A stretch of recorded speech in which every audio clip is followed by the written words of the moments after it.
Hello, Warriors. So, this is going to be, I guess, just a little daily vlog, insomnia update, whatever. It's like 5 a.m. I'm up. I slept from like 11 to 3:30. Slept amazing, 4.5 hours. I also haven't nutted in like a week because I got injured when I got slammed on my groin in jujitsu. So, I haven't. TMI, but like, it gives me a lot of energy for your semen retention nerds out there. So, about to go on a walk, listening to the biblical series, first one, the idea of God, introduction to the idea of God, getting so pumped. I gotta take some notes. State, story, strategy. It's something from Tim Ferriss. It's a good idea. I'm gonna write that down inside, then commence my walk. It's been a great walk. I've been walking for like an hour and a half, 2 hours. Very cold out, but it just feels good. It feels really good to get out and walk. You can see how my nose is slightly crooked from my broken Fight Club when I was 14. It's only visible now under this light. You can just see my nose, but you can see the slight curvature to my nose.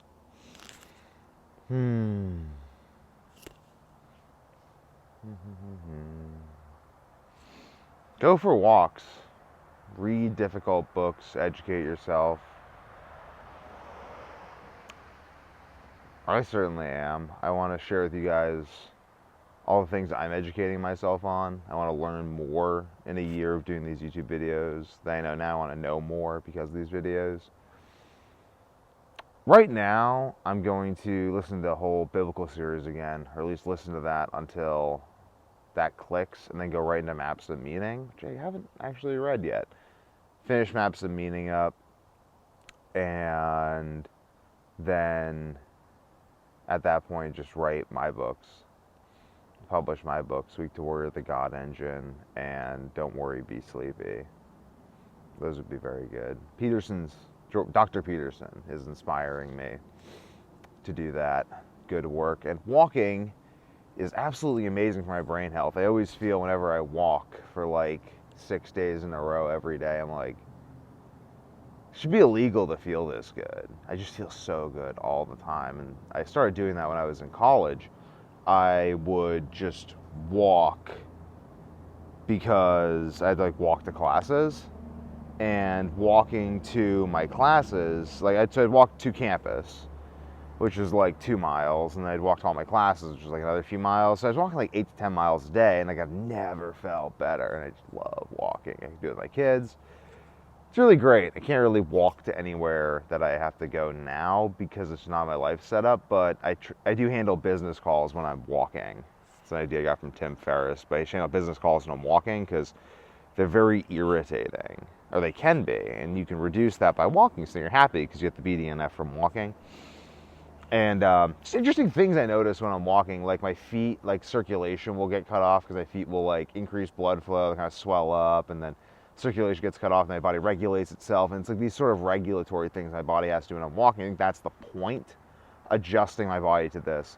Also on the walk, I just think of really great ideas like kettlebell swings, like just swinging the kettlebell between your legs gently if you're like very heavy kettlebells, getting your body used to this stuff. Building abstract, like more complicated kettlebells, longer handles that are like 150 pounds, so I can just like practice just swinging them like a pendulum to get my body used to that upright pendulum-like motion and become much stronger with heavier weight in that way. All these different things thinking about on the walk. Then get back to walking around the downtown area, and maybe make some more video clips to add to this excellent walking video.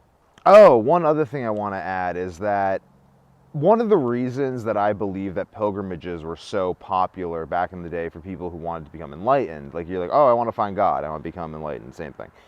I'm going to go on a pilgrimage, i.e. I'm going to go on a long backpacking trip, i.e. I'm going to spend an inordinate amount of time walking from one point to another trying to get there. So I'm going to be optimizing my body's energy flow on a subconscious level while walking, which is the most mitochondrially active form of activity. It's like one of the best activities for your mitochondria. So you're literally optimizing your mitochondrial output over a very long term in order to get enlightened. God engine, guys. That's what I'm doing right now. I slept 4.5 hours, but I'm gonna optimize those mitochondria, baby. And I feel really good. Again, like semen retention. I haven't nutted in so long. Just got uchimatted in the groin, and I think my actual children, if there's children involved, pause this right now, but my actual like junk, I'll just say is fine, but I think like the area, like my pubic bone, I think was like bruised severely by this large man's Uchimata. I'll never let anyone do that again. I'm so frustrated because I was like trying to bully the guy. I have a whole video on it. I'll link it down below. But point is, pilgrimages are just long-term mitochondrial optimization trips in pursuit of enlightenment, which I think is good. I think if we just do this like every day we wake up and we try to optimize our mitochondria, we try to be better than we were yesterday in terms of our actual energy function, we'll experience massive improvements in health. When I was not sleeping at all, my videos like 4 months ago, you can go check them out. That's the only way I could get out of it. I couldn't get out of it by following some rigid structure. I had to say, okay, these are the principles, and I'm just going to optimize my body as hard as possible, all systems go, and then mitochondria turn on, just support that with whatever it needs in the moment, like you're on a backpacking trip, and just keep demanding more output in the form of walks and stuff. It's really, really good. Really, really powerful stuff. And it just makes me want to like walk all the time. I wonder about like nomadic cultures, but that's kind of different though, because you have like practical limitations. You're not literally just following the dopaminergic drive of mitochondrial optimization. I say that because dopamine function increases as mitochondrial function increases as a byproduct of metabolism, HPA axis regulation, increased neurometabolism. But I'm doing more research in this stuff, guys. Like I want to, this is all just research I've done in the past. I want to do more research and share more with you guys and tell you guys what I'm learning as I'm learning it. Because it's a continuing process. I'm not just an expert, I'm an expert who's continuing his expertise, and this is just a vehicle for the journey. Okay, so here's something Peterson's talking about in the biblical series I'm learning right now. I'm relearning, but it's engaging. I'm going to share it. So he talks about how he's a psychoanalyst, and that means that he believes that we are loose collections of sub-personalities that are alive in the deepest possible sense. One of those is hunger, lust, excitement. I don't know, all these different sub-personalities. You can look into them more. But in terms of mitochondrial optimization, the Holy Spirit, the pursuit of the highest truth, I think that this highest truth pursuing, there's probably some relationship between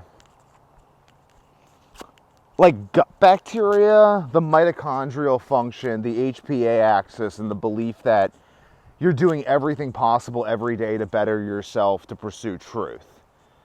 Like, I think that forms its own personality, which is the closest psychoanalytic equivalent to God. Not to risk being blasphemous, but whatever. I just want to speak my mind. But yeah, I think that the thing that wants the best for us wants us to be engaged in the world and have energy and create and be creative and be active in a physical sense as an action of our nervous system, and it optimizes for that. And like Zeus above the other Olympians, as opposed to Kronos eating his children, it brings everything into harmony. Zeus Father, Jupiter, Jove, God the Father. He's a symbol and a precursor, at least, Zeus is. Zeus is also the thunder bringer, the lightning god. Positive and negative electrical charges reconciled, discharging spontaneous energy. The human battery of the God engine.